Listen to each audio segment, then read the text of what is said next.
So I think actually everyone on this call has been on this call and knows each other. So I don't think we need to do introductions. So we'll save ourselves 5 minutes.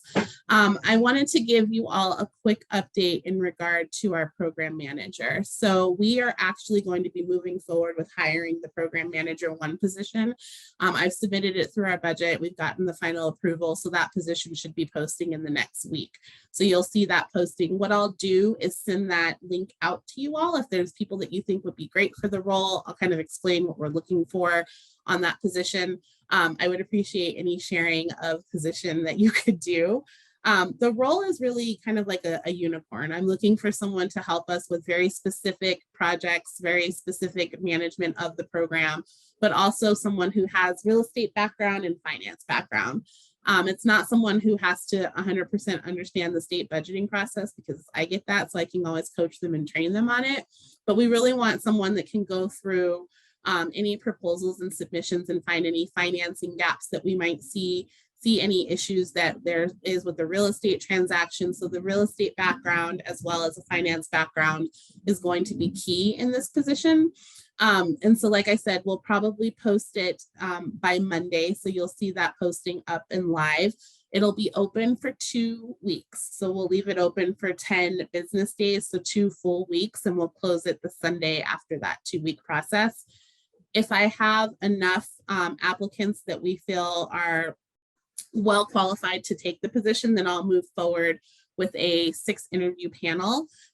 Curious to see if any of you would actually like to be a part of that interview panel at all, of our commissioners.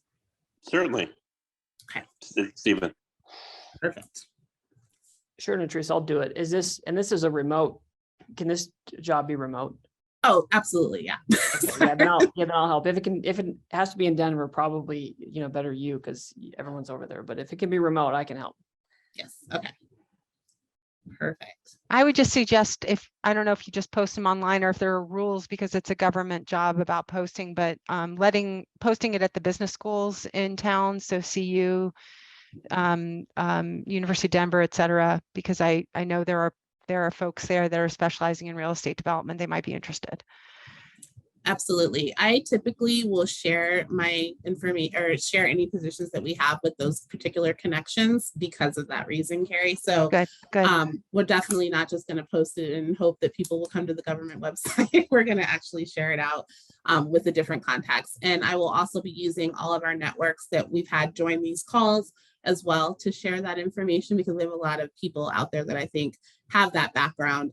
But they're not necessarily going to go to colorado.gov to find the position. We'll have to share it. Okay. Happy to spread it around. Thank you. And so that also, one of the requirements that we have in the position will be that there's a minimum of 8 years experience. So we want kind of a higher level individual who understands the real estate market. Like I said, has a finance background. So you'll see all of those qualifications listed in the posting. If you have any questions, please reach out to me, but I'm really excited to be able to post our first position coming up in the next week. Perfect. The next piece I want to bring up is us talking through a little bit about finishing the discussion on the guidelines. I know that we had gone through it line by line, but I did get feedback from our Attorney General. So I did want to share a couple of things with you all so that you know some of the additional changes that I'll be making on the guidelines document. We are going through and making the changes that you all had suggested last time as well. So there's progress moving forward. My thought is that we should have these posted in November at the latest, just because I'll have one final meeting with our AG to go over any final conceptual changes. I'll probably bring it back to you, maybe not in a meeting, but I'll send it to you via email with all the edits that have been made, so you can take one final look.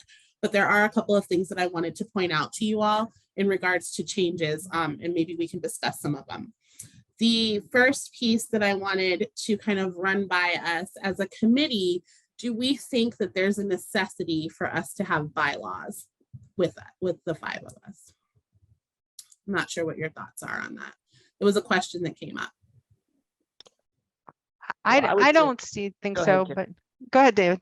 I was going to say, since we're more of an advisory role, I'm not sure we do. If we were deciding things, yes, but I was going to say the exact same thing. So yes, I agree with David. Okay. Stephen, you had unmuted as well. Do you think that they're necessary or? No, I not in this circumstance. I don't. Okay. Perfect. We will not have those, but we will still operate as we have been. The other piece, Carrie, I know that there was conversation specifically with us on this end about the consideration payment. So we actually would have to go through legislative approval to get any fees charged. So for the time being, because we're not in session, we won't be able to move forward with any of those consideration payments. So I am going to remove that section from the guidelines document until we have further discussion with leadership in regard to whether or not we want to take that direction. Got it. So that will be coming out for now. And then just a couple of other things are definitions. There's a couple of definitions that I changed some wording on, but I'm actually going to need to align those specifically with what it says in statute.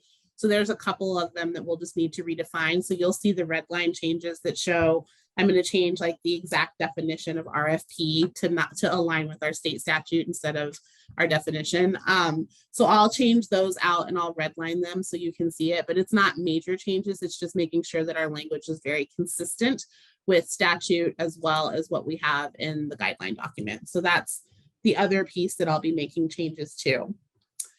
The one piece I want to discuss is in regards to confidential information. I think you'll remember we talked a little bit about the executive summary not being confidential, so that would be available online. One of the recommendations was to look at, do we require the proposer to label their information confidential versus proprietary? And just because like we have to figure out, they can't obviously make the entire proposal confidential because the executive summary clearly states that it will be made public, but requiring some sort of piece in there that they have to label what's proprietary so we don't have to guess on that, and what they consider confidential information. So just interested in a little bit of discussion on that piece. Do we think that that's a good shift, a good change? Thoughts on it? I'd want more of a process where we have the ability to dispute whether or not we agree that something should be kept confidential. I mean, it's easy and I've personally in the past done this on behalf of my clients, filing documents with the SEC, and we had this back and forth where we would want to say this information, there were standards for what could be considered confidential, and then we had to make arguments about why certain information met those standards. And I think in the interest of public transparency, I don't want to just leave it at whatever you guys indicate as proprietary and confidential, we won't disclose. I think I would rather have it be the default is it gets disclosed and you have to tell us, make an argument if you think some information should not be disclosed and why. Ideally, we'd have rules that explain what we will and what categories can be considered for confidential treatment. But I worry about, I think there should be sunlight on this, and it's state assets, your stewards, et cetera. So I'd want there to be, again, long answer, but I'd want there to be a default view of it's going to get disclosed unless you can make a good argument. And they're going to say, well, an argument against what? Like, what are the criteria? Perfect. Thank you for that, Carrie. Any other thoughts, David? No, I'd agree. I think that the EDC, we do a good job in the summary. We give everybody a project code name. So I don't know if that's something you're considering too, just because it sort of says, look, this is, unless you ask and submit a core request, even this executive summary is hidden behind not hidden, but it's a project code name. Right. And you can see there's very little information that's actually sometimes we receive as commission members that is really truly confidential. And there's some language in a statute somewhere, and I don't know, I know Jeff's on the line, but he might be able to have that those rules provided to you. Maybe we follow something similar. Jeff, do you know what are there rules somewhere where we talk about, like, the stuff that's usually provided to us in red in the board books for our meetings that's truly not to be disclosed or discussed on the phone? Are there rules somewhere where that talk about?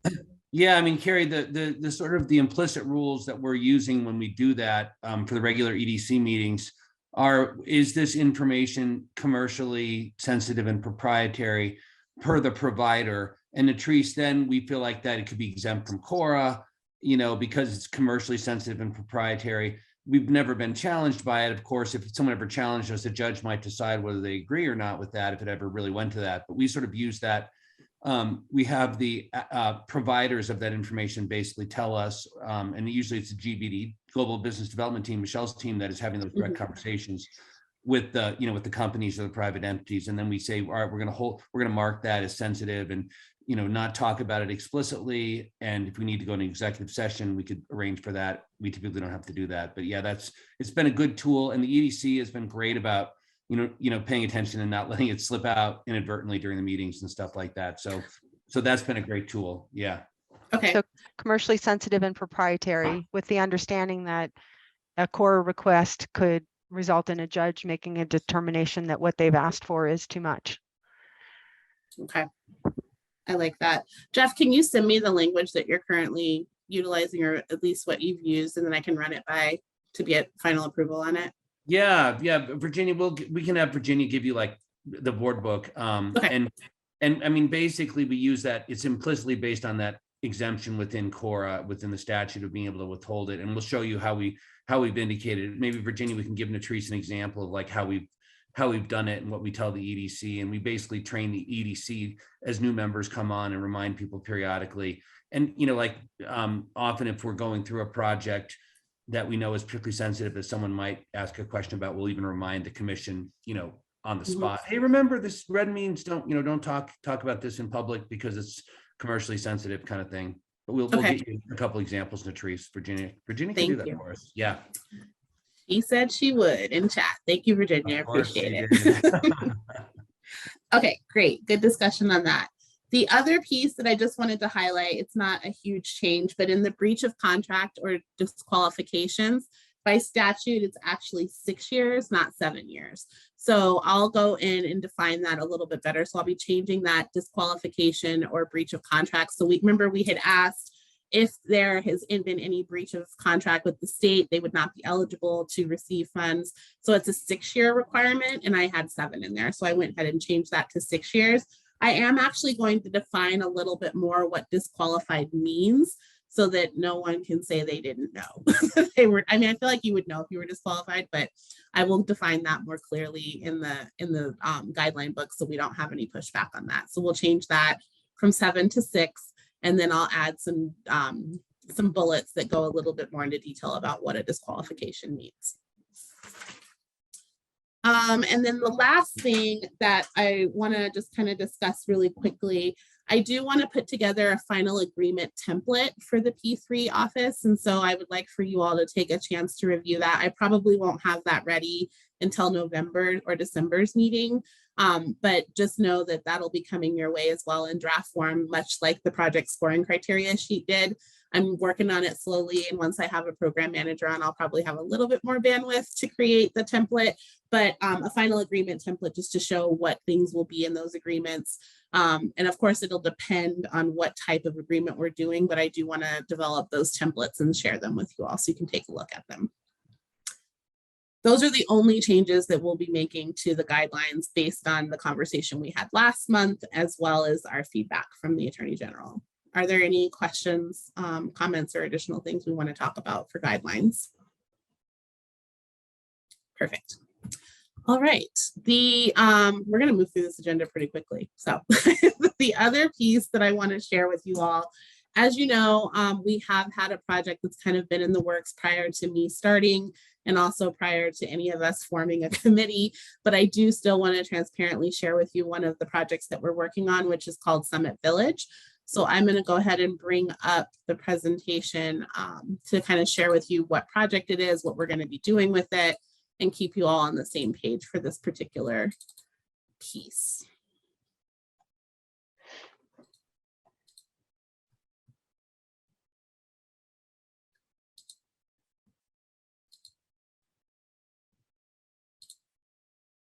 All right, here we go.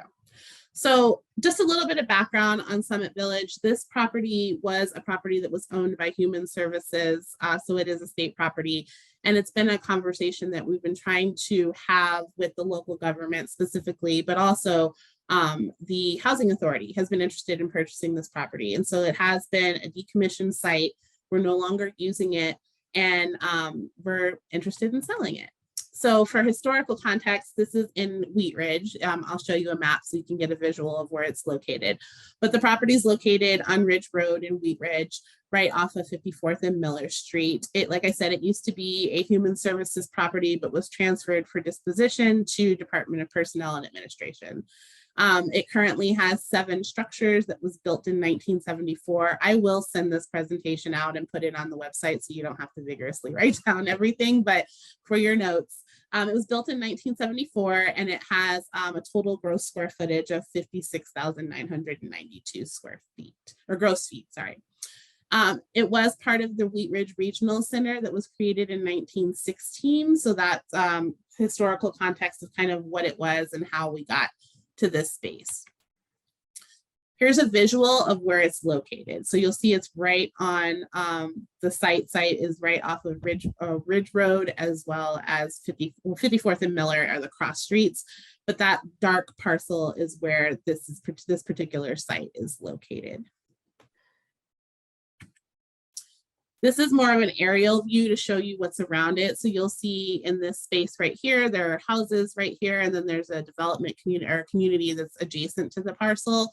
The subject property is the 10 acres, but the total parcel size is 13 acres, but the 10 acres is what's available for development. So this is where it's located, and this is the parcel that we will be potentially selling. We have taken this to the Capital Development Committee.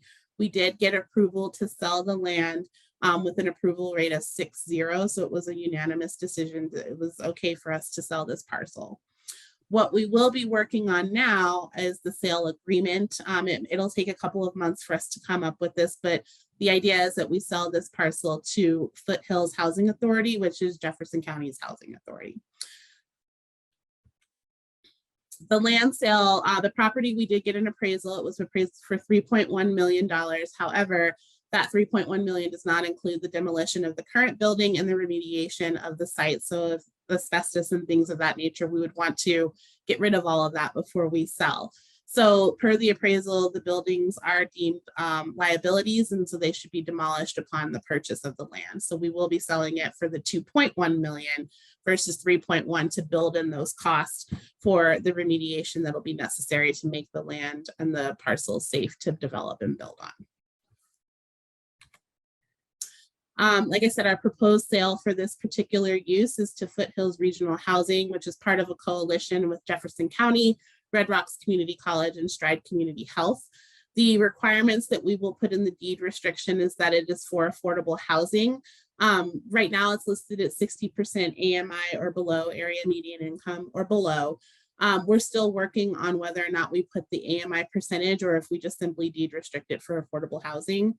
There's also the conversation with Red Rocks Community College to do an early child care center on that site as well. So we've actually fit not only affordable housing, but also the development of an early child care center on that site. And then Stride Community Health is a partner because they're trying to figure out if they should add any health site or behavioral health or mental health component to that site. So it'll be all encompassing of 3 of our 4 initiatives in regard to the sale of this property, but it'll also be something that we can use, that the city can use to develop housing and also reach a population that needs housing as well as childcare and potentially any mental or behavioral health services provided through the community partner through Stride Health. Are these, and I may have missed this, sorry, I got pulled away for a second, but are these intended to be for sale or for rent? That is something that we haven't quite discussed with the housing authority. My guess right now, Stephen, is that they would do for rent properties is what my thought is, but I can get clarification for you on that. Okay. That was my question. That's it. Thank you. Okay, perfect. Any other questions on the sale? I do have a quick one. It's Mike Schroeders. Hi, Mike. Is there any feeling that using a long-term lease instead of an outright deed sale gives you more control over whether some of the restrictions that you're going to impose are more easily enforceable? Has anybody looked at that piece of it? So what we looked at, Mike, is whether or not it made more sense for us to sell or keep it. And we found that if we put in the deed restriction that it must be used for those purposes, and the stakeholdering has occurred already at the city level as well as with the county, that it would be in our best interest to sell it versus do a ground lease on that parcel. So that has been something that's been discussed for the last couple of years. And so the sale was the route that was decided, because that actually, we can still do the things that you talked about through the deed restriction and the requirements that we put in the deed restriction.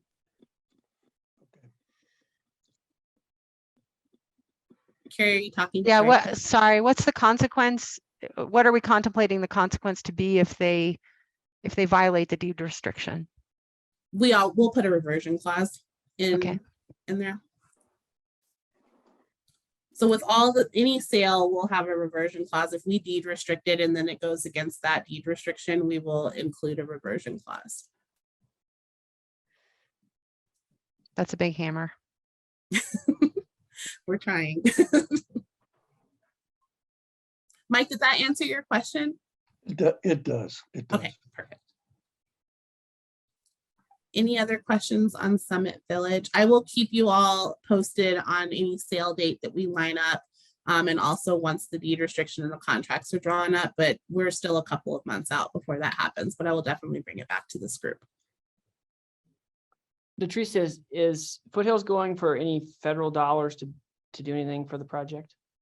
I'm not sure. I can follow up and check and see if they are. My guess is they may use some of the ARPA funds. If we're able to get this done, they would use some of the ARPA funds that they could do to use by 2024 to get the project moving, but I will double check on their federal use of funds. Yeah, because that's going to require that's going to trigger, your federal nexus, and then you're going to be you're going to have all that stuff you got to do. So, okay.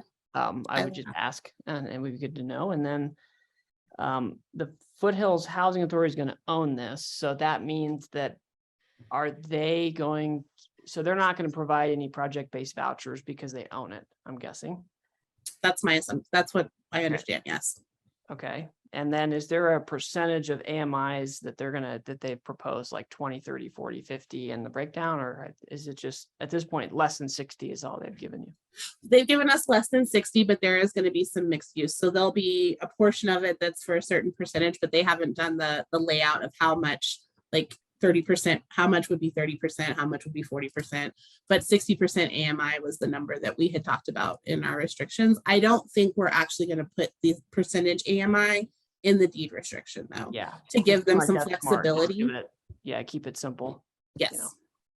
Okay. I'm just curious if they got the breakdown. It'd be good to see it. And then what the AMIs are in the area, we can all look at it and say, hey, does this, what are the AMIs in this area? It seems like it'd be high, but I don't know. Okay. I will get that for you. That's it. Any other questions? I'll bring a lot of this information back for November for you all. What kind of timeline is this on? So it's been the conversation's been happening for 5 years, but the idea is that we get the property sold before end of calendar year so that they can then start their processes on doing an RFP for a developer, figuring out who's going to build, those types of things. So the idea is for us to get it sold before end of calendar year. This calendar year? This calendar year, yes, 2022. Okay. And are we talking about putting any requirements for a date of completion or a date of commencement? Things to make sure this project is going to move with some level of alacrity? Yes, I believe we're putting that in the contract. It will also have that in the restriction of this is where it's this is when the ideal time frame will be. They still are going to have to go through their vetting process with the local government. So they'll still need to take it forward to their city council, they'll have stakeholder engagement that they'll be doing. So we'll be a partner with them even after the sale of the property. And then we'll also, if there were any vouchers that they decided to move forward with, obviously we would connect them with DOLA, with the Division of Housing, to see if there's the necessity for that. In addition, we'll also be partnering them with the Department of Early Childhood as they decide and start to develop the early child care center. So there will still be continuous engagement on this project. It's not just the sale and then we're done.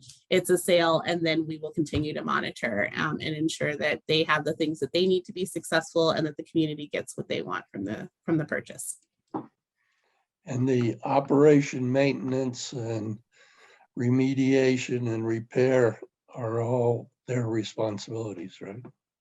Yes, because we have built that into the sale price. So the remediation costs we're thinking is going to come out, all the remediation that they need to do, plus the demolition of the building, we're thinking is approximately $1 million. That's why you see the difference between the 3.1 appraised price and the Right. 2.1 sale price. And And Latrice, just as a mechanical question on the sale, is this just an as is, where is with a reversion clause so that they can't come back on the state for environmental? Yes. But I'll get, actually, as we're designing the contract, I'll double check and make sure that that's what exactly we stated in there. We're still in the process of building that contract right now. So I don't have the draft version yet. I should have that by our November meeting as well. So I'll bring this back to you all with that information. Yeah, it's just tricky since we're doing the remediation and netting it out. It's sort of tricky, but anyway, just these are things that Carrie and, Stephen will be able to look at in 3 minutes and tell us if the contract's good. Exactly. More Stephen than Carrie. Yeah, Stephen's the expert here. I don't want to get out of my wheelhouse, Stephen, but I think it's important that we don't have anything, once we sell it, other than oversight and reversion clause, we have no liability. Right. But I thought you said the reason the purchase price is lower is because they're doing their mediation. We've built it into the sale price. So they would do it, but because of what we know has to be done, we've lowered the price by $1 million. But they're doing it, we're not doing it. And then, yeah, okay, got it. Okay, that's good. Then that kind of changes my mind. But anyway, that you get what I'm asking, Latrice. We just, yeah, I do. And I'll still bring it back to you, even though that I'll still bring the contract back before. But then on an ongoing basis, continuing operation, maintenance, cleaning the halls, cleaning the windows, repairing leaks. That is part of the contract and it's theirs, right? It is theirs. That is correct. At certain performance levels. What do you mean? Like as far as like making sure that it's inhabitable or it's habitable? Well, if there's a leak, they get it fixed within 24 hours. And you would need to put that in the deed restrictions to enforce that long term, because contractually we don't want to have that obligation. Perhaps we want to grant that right to the tenants so that they know they're getting a quality product, which I think is what your concern is, that someone doesn't come in and build something that's of poor quality and it reflects poorly on us and we have no control over it. Right. I don't think we had a plan to put that in the deed restriction, Mike, but let me check on that, because I think part of it was the sale of it. Once we sell it to Foothills, they then take on all of that, all the maintenance, all of the requirements, things of that nature. But I will check with our state architect to get more information about what exactly we're putting in that contract. Like I said, we haven't drafted it yet. We'll still need to go through that whole process, but I did want you all to know about the sale of it. So I'll get the details on how we're tracking how we're doing due diligence and tracking the progress of that project as it moves forward.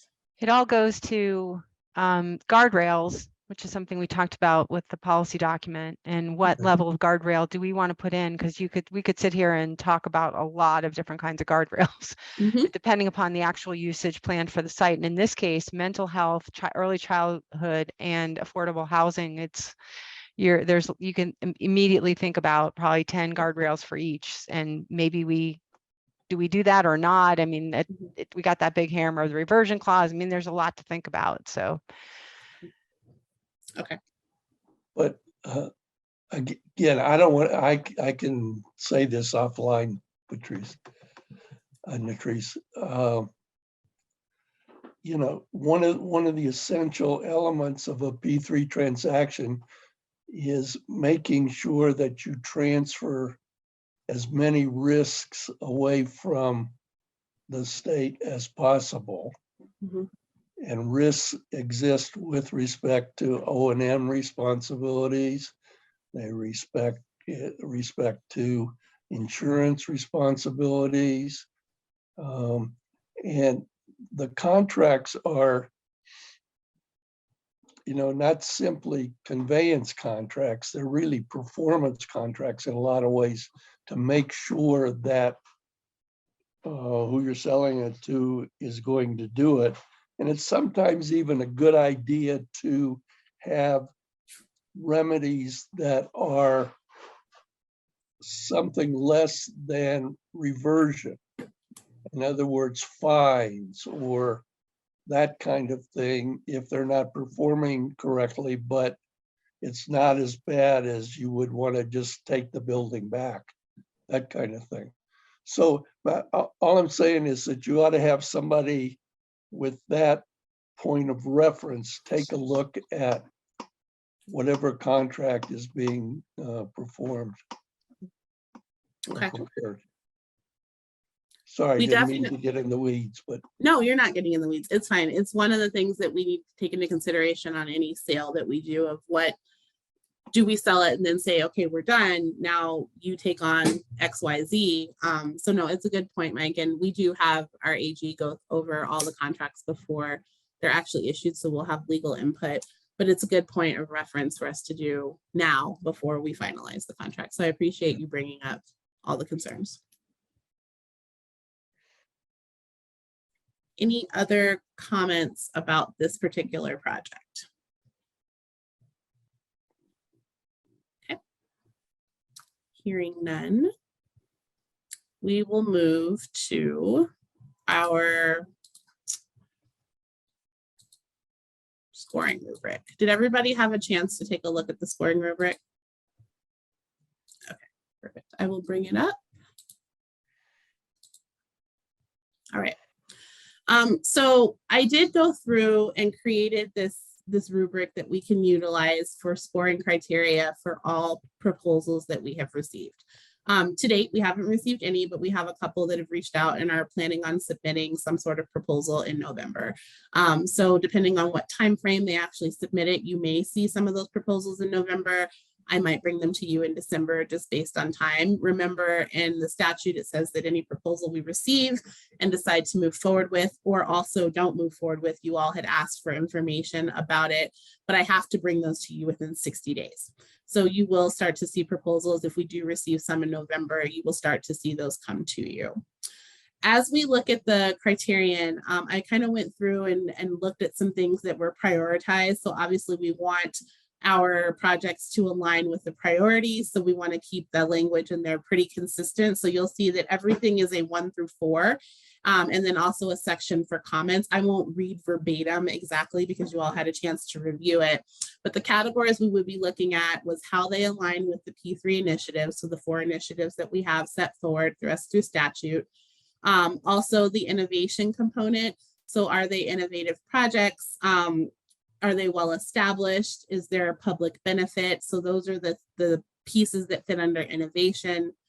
And justification, the things that I've looked at in this area, and curious on your thoughts in all of these areas, but I'll just go through them first, of whether or not there's significant proposed work that addresses our initiative. So I'm not sure if we want to group the justification and the alignment with the P3 initiatives because they feel, after I read them a couple times, kind of duplicative on public benefit, but also aligning with our initiative. So curious on your thoughts for that. In addition, we have the strategic vision of the project, and then also the feasibility piece. One of the things that I want to make sure that we go through is the budget that is submitted in the budget expenditures, which is why my program manager, I want to have like a pretty strong foundation on finance to look at if there's any weak design plans, any budgetary restraints that we need to pay attention to, and if the project is actually feasible within the timeline that they have proposed.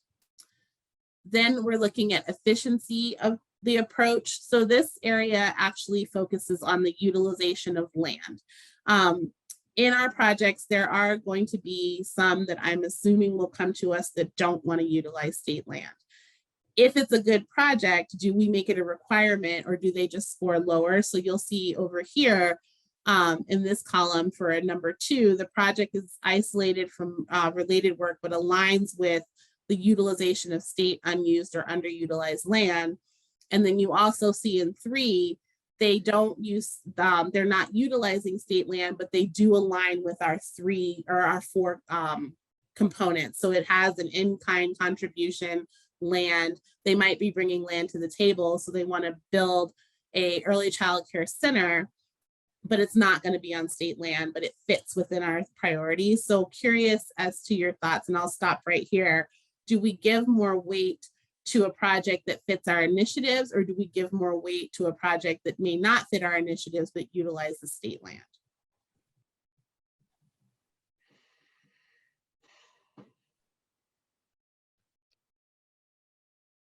But what's an example of a project that would not need to use any of our state assets, but would still come to us? Like if the county has land, we also have school districts that have kind of reached out and talked about, you know, as a school district has land, but they have a gap in funding. Now they want to build an early child care center to be available to their teachers and it benefits the public. They also would open it up for CCAP and do some subsidy, but they already have the land because it's school district land. So the statute permits us to provide funding through this program to a project that might meet our goals, but doesn't use our state land. They're using county land or city land or something else, is what you're saying. It does, yeah, it has this loose language that allows for any public good or public benefit. So we could look at that as a project that fits along our 4 initiatives, but they're not using our state land. Do we want to incorporate that in the scoring criteria? Should we flip the 2 and say if they're using state land, but it doesn't fit our 4 initiatives, do we give them a higher score? Or if they're not utilizing state land, but they fit our 4 initiatives, do they get a higher score versus something that's not utilizing it? That's very complicated. Hey, Natrice, can I ask you a question to help think about this? So do you have a big enough budget, either now or basically from assets we sell, that we could viably contribute to projects that aren't using state land? Or would you exhaust that really quickly if you helped a few local governments, you know, top up their funding or something like that? We have $15 million. So I think the answer is our budget's not huge, right? But if they came to us and asked for a small portion, like $20,000 or something of that nature, because it's doing public good, do we want to consider it? Or do we just flat out say, because of our budget and the number that we have, we would only consider something that's utilizing state land? And Natrice, one other question, remind me again, is that an annual budget that we sort of could expect if the budget doesn't get changed, it's in the baseline of our general fund budget, or is that like a one-time allocation? Right now it's one-time allocation. Got it. Thank you. Thank you. Now, when we generate revenue, we'll also bring in funding. Like, so from the sale of the property, we'll increase our revenue share, but right now it's just a one-time. Natrice, what does the statute say with regards to this? Does it say the promotion, or do we have to utilize state land? Like, is it the promotion of the 4 interest or the utilization of state land, or is it we have to utilize? I'm just asking, what does it say? Let me read exactly what it says. That's a good question. But I think that should be what the answer probably should be. Is just if we can, we should. But if it says we shouldn't, then we won't. I don't know if that makes sense. So give me a second to answer it because I can't remember if it says or, and I usually highlight it, but I pulled it up real quick. So I have it in my book. Natrice, while you're doing that, can I just suggest for consideration some development of a cost effectiveness ratio. To your point, if an extra $50,000 of state money is going to unlock 100 units, then that's very cost effective use of state money. I think it'd be, if we have the authority and we can sort of get someone over the hump, so to speak, for a very small investment, I should think that should be a strong consideration that we would weigh about you doing that potentially. Mhm. Yeah, Jeff, I agree. These are supposed to be catalytic, right? That's what P3s are. So particularly in rural areas, right, that I'm going to advocate for. I mean, you're going to see a big return on that typically, especially in affordable housing or early childhood education. But Agreed. it feels a little bit like we're boiling the ocean without knowing what this is going to look like. It's if the priority, I think, David, your first question is, what does the statute say we have to follow? So it says or. So that's where we've got some looseness on it. And so I think, as we start to receive proposals, or incentive programs describes in part 1, which part 1 talks about the 4 categories that we have, but it doesn't say that we can't do projects that are not on state land because of the or. So that's why I put it in there. Gotta love the look of the sausage. Thanks a lot, legislature. I'm bringing it up. It's gonna come up. Yeah, it is. Yeah. Trace, it's Mike again. Yeah, So this anticipates proposals being made by primarily governments, right? Yes, but executive departments. There could be organizations or private entities, a private company that comes to us and wants to utilize land as well, or they have land. So there have been company or organizations that have reached out, not officially submitting a proposal, but asking questions about if we bring land, not we, but they bring land to the table and they bring funding and they need gap funding. My question back to them is, well, what is the benefit to the state? And they have some information that brings in, well, this is the number of people that could get back to work, and this is the number of people that would be able to do XYZ based on an early child care center, for example, being opened in a rural community. And so it doesn't, because it says or, I feel like we have flexibility, but I also want to be very cognizant of the fact that we're not utilizing these P3 projects to fund projects that don't actually utilize our land. So I'm trying to figure out on the scoring criteria, like, where do we put that? Because I know they're going to come in. And I think it just depends on who submits it. Well, and I think we should have some weighting of these criteria. So for example, while I love innovation, if a project comes in and it's not reinventing the wheel, but it's achieving our stated goals, then I wouldn't want to ding it because it's completely not innovative. So if we look at weighting and we say we're going to weight more heavily the use of state land in these projects that use state land over use of our resources for other projects, that gives the opportunity to look at what we have in the budget and say what's the best use of the resources and what's in the pipeline. And okay. So like for efficiency of approach, because it's state land, maybe give that a 30% rating versus a 10% rating on innovation. Yeah, something like or that. Or whatever number we come up with. Okay. Yeah. Thank you for that discussion on that item. I was hemming and hawing between it and I was back and forth on it. The other portions, last 2, were just assessment, looking at the description and understand the clear understanding of the anticipated use and the methods that they're going to move forward with.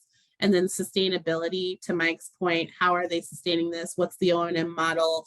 What are we putting forward? Are we taking on any operating costs? Are there going to be maintenance costs that are considered? So all of that is considered. I think what I'll do for hearing feedback from you all is weight these categories, send it back to you all to kind of show the breakdown on percentage is an option that we have here, because I didn't do that here. I wanted to make sure we had the right categories first.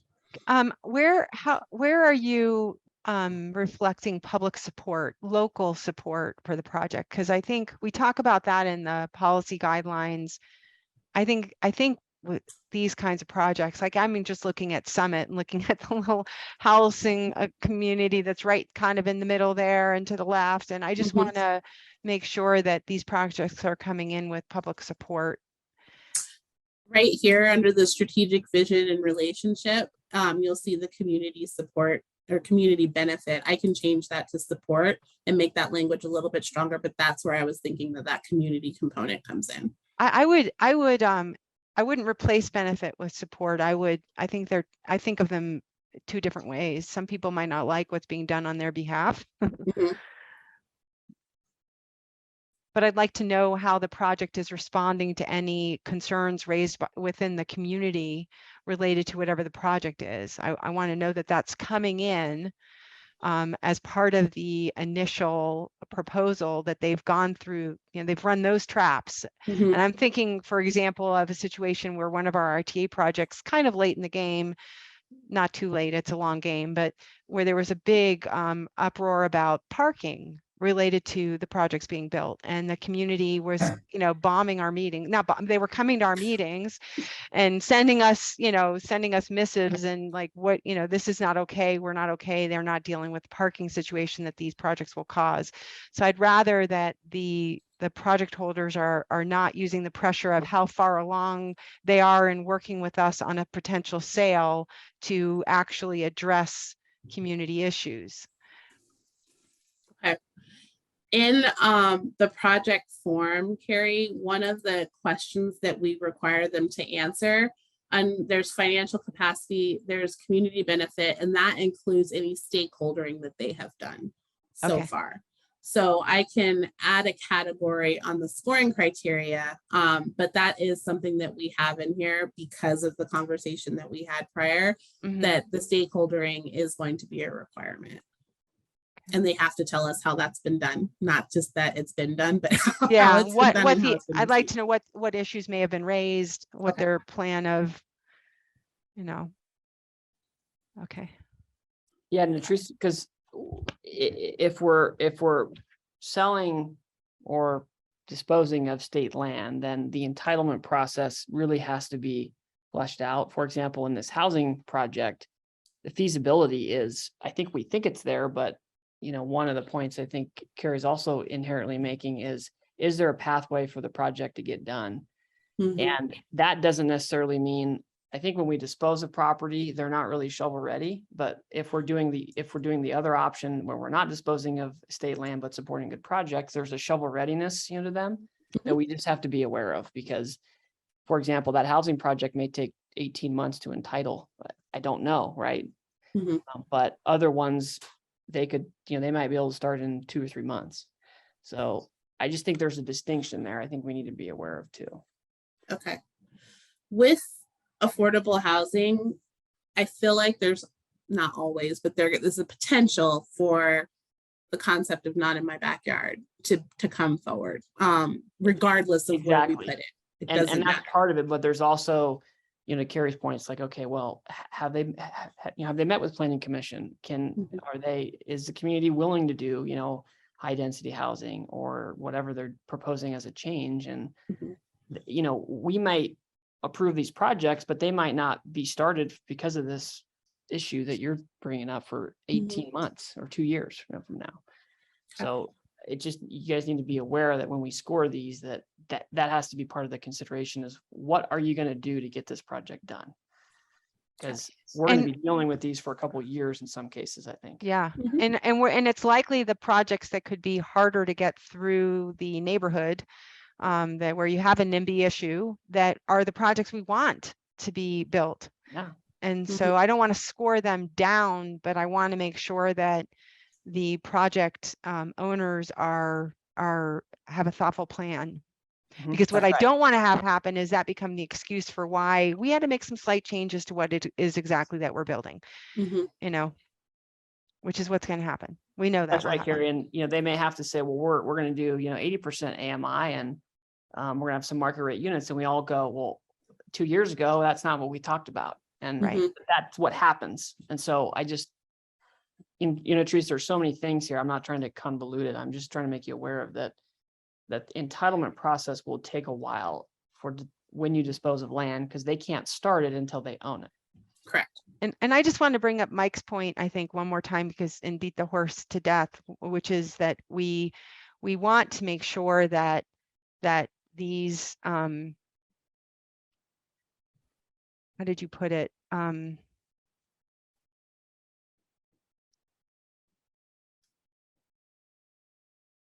Let me come back to it. I want to come back to it. I'd help you, but I don't know where you're going. Yeah, yeah, that's okay. That's okay. Were you talking about when you talked I'm talking about the reversion? reversion. Like, I don't want Okay. people to look at if we say the reversion is too stiff of a penalty and we want to have some, intermediate penalties. I don't want a developer to come in and say, well, I just pay the fine and I move forward with, instead of 60% AMI or any affordable housing, I'm just going to build apartments now. No, I don't no, want that's- this to be that way. So that's part of the kind of knowing up front that we really have a plan for success for the proposal as it's being made. Yeah, no, I didn't mean intermediate steps to sort of take away the big hammer if they totally change the scope of what you're talking about. But I agree with you. I agree with your point that we can't just all have a big hammer. We need to have other things in our toolkit for enforcing performance. So I agree with you. I just think it's a holistic issue that we need to Right. be thoughtful about. Exactly. So Exactly. Do you all think it's project by project specific on what we choose to have that clause be, or do you think it's an overarching, this is what it is?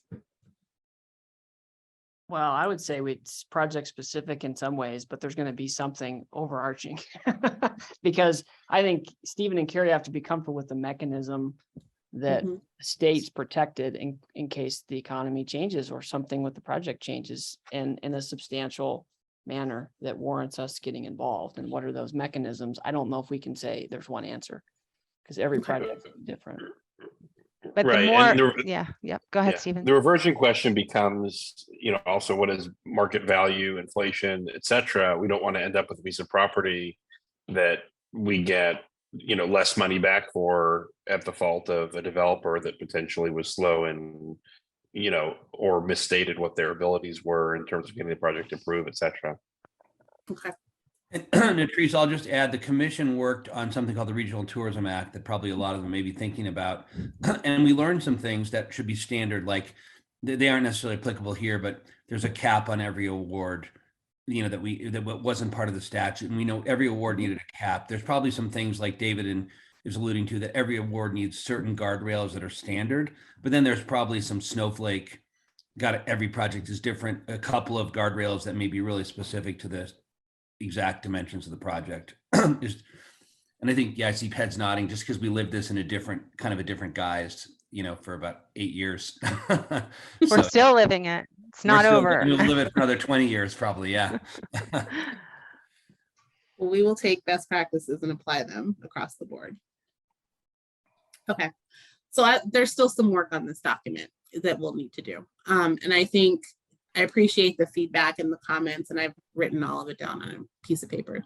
I'm gonna go back and look through and kind of change some of the language. So we still have some work to do on this. This is a start. Like I said, we haven't received official proposals yet, but I do want to get this finalized before we do. That way we have our scoring criteria put in place. So I'll work on this over the next couple of weeks, probably just send you all an email about it when it's finished, and then we can talk about it again in November. And I'm sorry to do this, but one last thought. In the RTA world, one of the ways we thought about it was, what was in the proposal that they made that we approved? What is it that they said they were going to do that they, as they proposed it, was intended to meet all of these statutory criteria? And when we created guardrails, we're like, okay, this is what you said, this is what we expect. And so Right. when the scoring criteria may be as simple as, your proposal needs to be what you build. And so that way we're doing all of this due diligence up front. We're validating that they've got the ability to make it sustainable. We're validating their usage. We're all of these things. And then all we're saying is, and by the way, you're going to contract with us that you're going to actually do what you said. Not what we said, what you said when you brought this project to us. So that's how you can get the snowflake issues in. And Latrice, like, just to take that point one step further, I know you're not an expert on RTA, but a core thing was they had to build a unique and extraordinary tourism project that would drive net new out-of-state visitors. And that was the reason why we could afford to give them the subsidy of state money, because it was all net new money.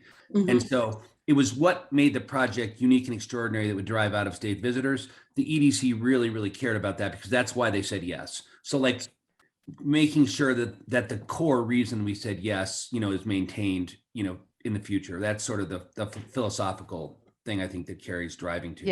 Yes. Okay. Understood.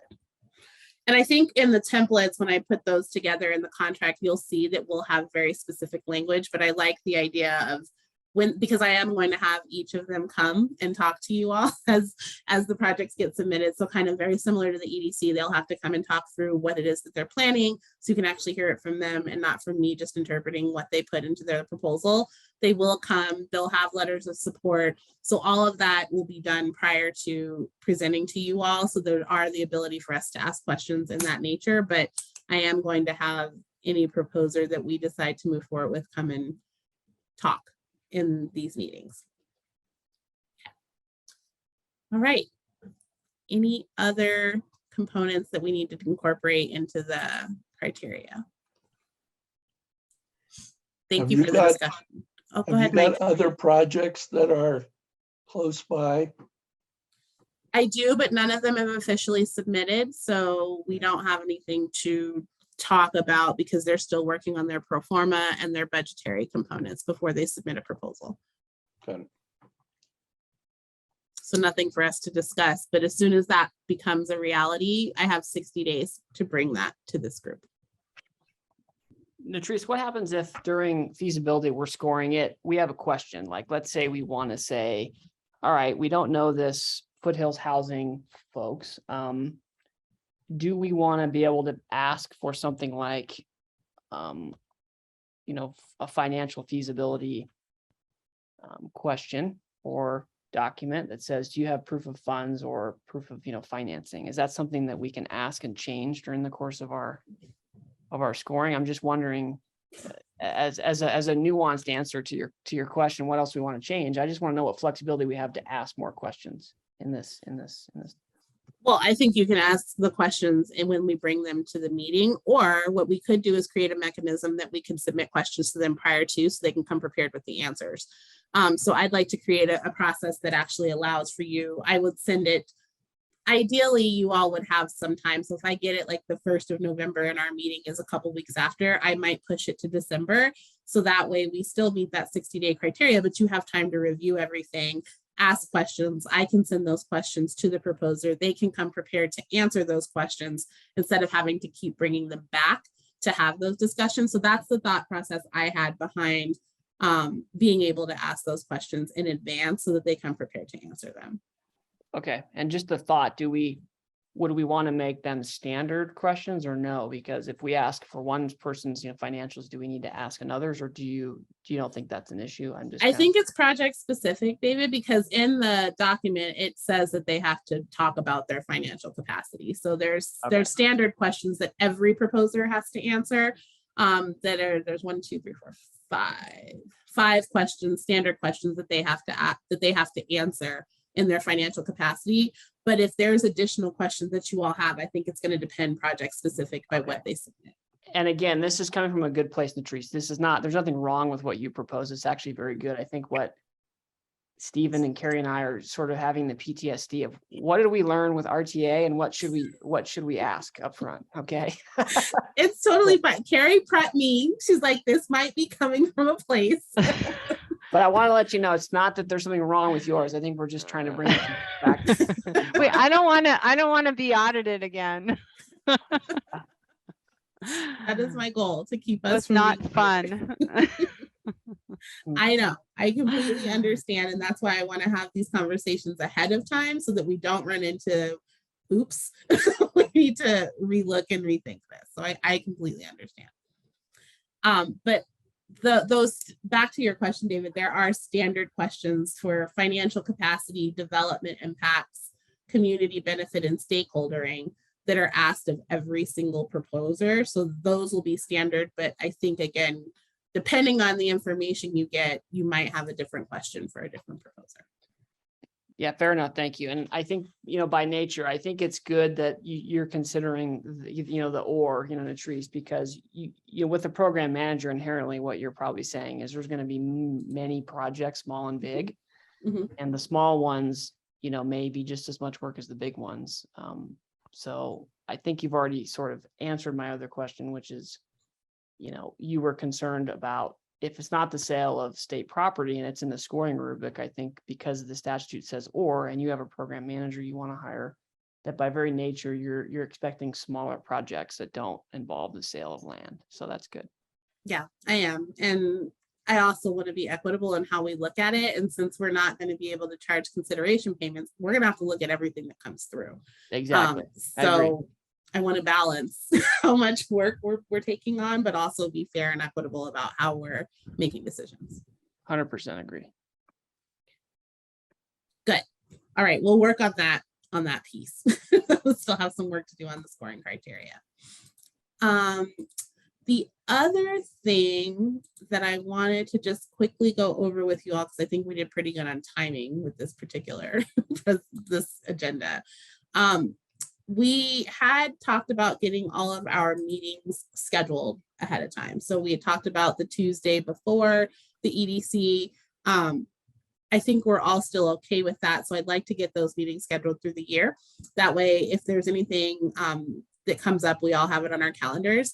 Clearly, our meetings take longer than an hour, but not always take the 2 hours. So I think we'll just block the 2-hour time frame.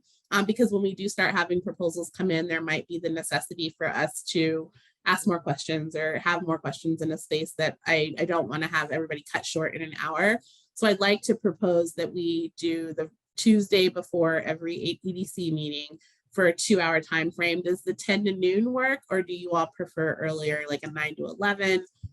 Virginia, I can't even remember what we had discussed. Jeff, did we talk about something specific? I don't recall, Latrice, this. I think we talked about this window, but also through 9 o'clock on the table, maybe as well, an option. I know mornings worked better for Simon.